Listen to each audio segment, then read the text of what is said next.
নমস্কার, আমার নাম গৌরব পাল ফ্রম জিপল অ্যান্ড সন্স প্রাইভেট লিমিটেড। আজ একটা খুব মজার গল্প শেয়ার করবো আপনাদের সাথে। 1930 সালে যখন কেসি দাস তাদের রসগোল্লা এক্সপোর্ট করার কথা চিন্তা করে, তখন তারা একটা প্রবলেমের সম্মুখীন হয়।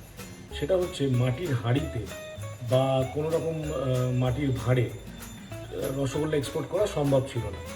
So they came up with an idea যে আমরা যদি ভ্যাকিউম সিড টিন প্যাকে যদি আমরা রসগোল্লা এক্সপোর্ট করতে পারি, তাহলে রসগোল্লার লংজিভিটিটা অনেকটা বাড়ে এবং সেটা ওয়েস্টেজও হয় না, মানে লিকেজ হওয়ার কোনো সম্ভাবনা থাকে না।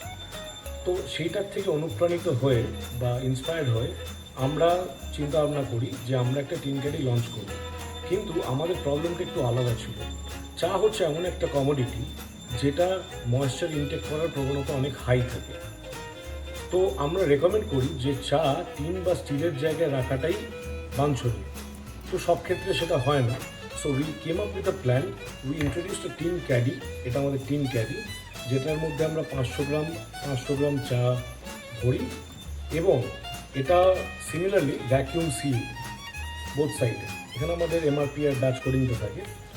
তো এইটা আমরা ইন্ট্রোডিউস করার পরে যেটা হয় যে আমরা খুব ভালো রেসপন্স পাই, কারণ এর মধ্যে যে চাটা থাকে সেটা শেলফ লাইফ অনেক বেশি হয়। কাস্টমাররা যদি 3 মাস 4 মাস পরেও যদি নিতে চায় ব্যবহার করে, তখনও এটার সেম কোয়ালিটিটা মেনটেন থাকে। আর এবং এটা আমরা একটা খুব reasonable price, only at 250 rupees আমরা এটা বিক্রি করি। 500 গ্রাম চা আছে, এর মধ্যে দানা পাতা মিক্স করা আছে এবং এর ভেতরে একটা চামচ আছে, একটা মেজারমেন্ট স্পুন আছে, যেটার মধ্যে আপনি 1 চামচে 1 কাপ চাটা তৈরি হবে। সেইভাবেই এটাকে তৈরি করেছি এবং এই গল্পটার সাথে এই প্রোডাক্টটা ইজ ভেরি রিলেটেড এবং আমরা কারোর না কারোর থেকে কখনো না কখনো ইন্সপায়ার্ড ফিল করি।